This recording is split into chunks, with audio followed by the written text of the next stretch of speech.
Balance of payment आज के chapter का नाम है।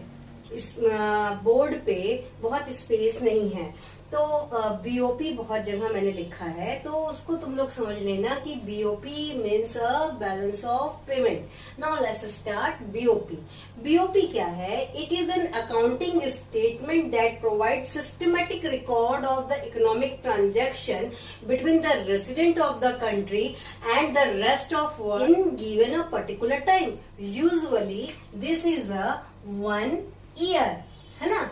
ये अधिकतर क्या होता है, 1 ईयर ही मान के चला जाता है।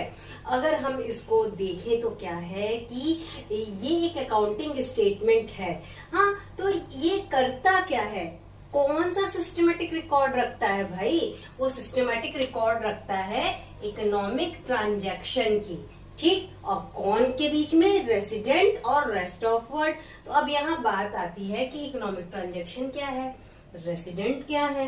तो भाई रेसिडेंट क्या होता है? इंडिविजुअल होता है, कंपनी होता है, गवर्नमेंट एजेंसीज होती हैं। लेकिन अगर कोई भी डिप्लोमेटिक स्टाफ है, कोई दूसरी कंट्री का मिलिट्री हमारे कंट्री में अभी आई हुई है, या फिर फॉरेन कंट्री की कंपनी का ब्रांच हमारे कंट्री में है ना, तो ये सब जो है इंडियन रेसिडेंट में नहीं आएंगे, ठीक है। तो ये तो बात हो गई रेसिडेंट की।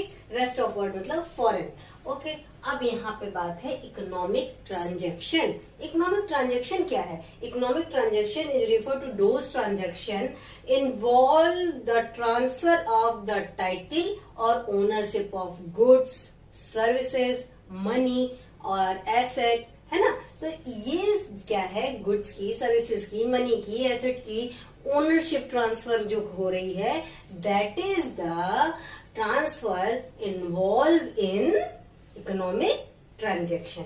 अब ये इकोनॉमिक ट्रांजैक्शन होता कैसे है? ये इकोनॉमिक ट्रांजैक्शन 4 वेज में हो सकता है। जैसे कि विजिबल। अब विजिबल इकोनॉमिक ट्रांजैक्शन क्या है?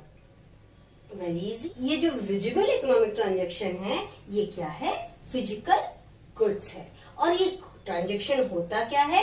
एक्सपोर्ट और import between resident and the rest of world. और क्या है? Movement of such item is open and verified by the custom officer, है ना, ठीक है। अब ऐसा कैसे हो सकता है भाई? ऐसा तभी हो सकता है जब उस आइटम को वो टच कर सके, महसूस कर सके, समझ सके, है ना। तो वो क्या होगा? फिजिकल गुड्स होगा। अब बात करते हैं सेकंड इकोनॉमिक ट्रांजैक्शन क्या हो सकता है? Invisible item. इनविजिबल आइटम क्या होता है भाई? सर्विस होता है। जैसे कि कोई बैंकिंग सर्विस हो गई, जैसे कि कोई इंश्योरेंस सर्विस हो गई, जैसे कि कोई शिपिंग सर्विस हो गई, है ना। तो ये क्या है? सर्विस। इसको हम केवल फील कर सकते हैं, इसको हम टच नहीं कर सकते। अब बात करते हैं यूनिलैटरल ट्रांसफर की। यूनिलैटरल ट्रांसफर जो है नेशनल इनकम में बहुत अच्छे तरीके से समझाया है मैंने। ट्रांसफर ट्रांजैक्शन जो होते हैं, क्या होता है? ये 1 वे ट्रांसफर होता है। कैसे हो सकता है? गिफ्ट के थ्रू हो सकता है, डोनेशन के थ्रू हो सकता है, पर्सनल रेमिटेंस हो सकता है, and it's don't involve the claim of repayment. इसमें रीपेमेंट का क्लेम नहीं होता है। Capital transaction. कैपिटल ट्रांजैक्शन क्या है? ये हमारा capital receipt and capital payment से रिलेटेड होता है। इसके बारे में पूरा डिटेल वीडियो जो है गवर्नमेंट बजट एंड इकोनॉमिक में दिया हुआ है, उस वीडियो को जाके विजिट करो।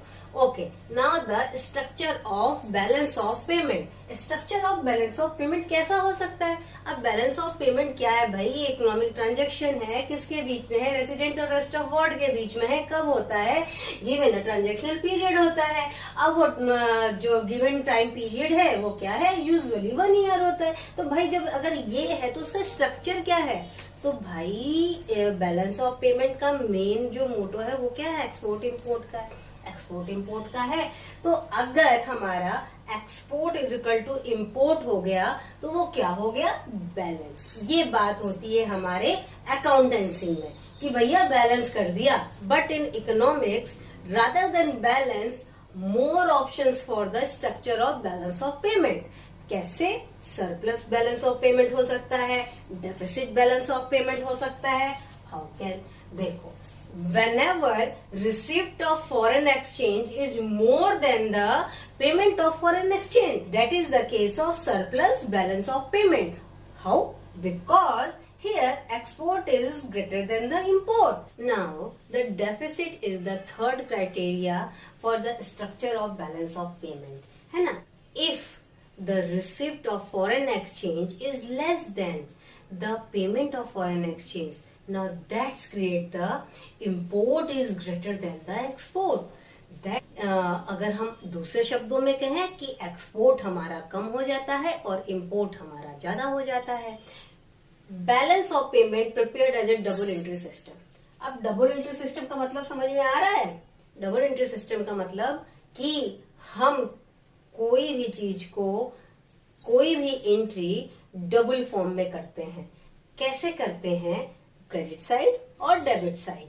हाँ, अब जो क्रेडिट साइड है उसमें सारे पॉजिटिव यानी कि प्लस होने वाली एक्टिविटी होगी, यानी कि जितनी इनफ्लो हो रही है, जो भी सोर्स फॉरेन एक्सचेंज में क्या हो रहे हैं, इनफ्लो हो रहे हैं, वो किस साइड आएगी? क्रेडिट साइड में आएगी. जो भी सोर्स आउटफ्लो हो रहे हैं फॉरेन एक्सचेंज के पॉइंट ऑफ व्यू से, वो क्या हो जाएगी? डेबिट साइड में जाएगी. यानी कि जो भी एक्टिविटी बैलेंस ऑफ पेमेंट में प्लस होगी वो क्या हो जाएगी? क्रेडिट साइड में जाएगी. जो भी माइनस होगी वो डेबिट साइड में जाएगी. ठीक. अब क्या है कि भाई all inflows are come under the credit side, all outflows are come under the debit side. ठीक है. अब अगर हम बात करते हैं बैलेंस ऑफ ट्रेड. अरे अभी बैलेंस ऑफ ट्रेड क्या है भाई? अभी तो हम लोग चैप्टर बैलेंस ऑफ पेमेंट की बात कर रहे हैं. Yes, that is the balance of trade. अब यहाँ पे हम लोग क्या देखे थे? इकोनॉमिक ट्रांजैक्शन हमारे 4 काइंड ऑफ व्यू में थे. अब ये अगर पीछे के 3 ट्रांजैक्शन भूल जाओ, कौन कौन से भूल जाओ? इनविजिबल भूल जाओ, यूनिलैटरल ट्रांसफर भूल जाओ, कैपिटल ट्रांसफर भूल जाओ. याद खाली क्या रखो? विजिबल यानी कि गुड्स. दैट मीन्स जब कभी भी गुड्स का एक्सपोर्ट और इंपोर्ट का जो डिफरेंस ऑफ अमाउंट होता है वो क्या रेफर करता है? हमारा balance of trade. And balance of trade is the narrow aspect, balance of payment is the wider aspect या फिर ब्रॉड एस्पेक्ट. ठीक है. अब जैसे कि हमारा बैलेंस ऑफ पेमेंट का स्ट्रक्चर 3 तरीके से हो रहा था. Balance, surplus, deficit. Same way में हमारा बीओटी यानी कि बैलेंस ऑफ ट्रेड का स्ट्रक्चर होगा. कैसे? सरप्लस. अब सरप्लस होगा अगर बैलेंस ऑफ ट्रेड, ये फेवरेबल होगा कंट्री के लिए. अगर डेफिसिट होगा तो अनफेवरेबल होगा, है ना. बैलेंस होगा तो ये तो भाई न्यूट्रल केस है ना. अब भाई सरप्लस फेवरेबल कैसे है? इसलिए फेवरेबल है क्योंकि यहाँ पे credit side is greater than the debit side, यानी कि जितने इनफ्लो आ रहे हैं वो आउटफ्लो से ज्यादा हो रहे हैं.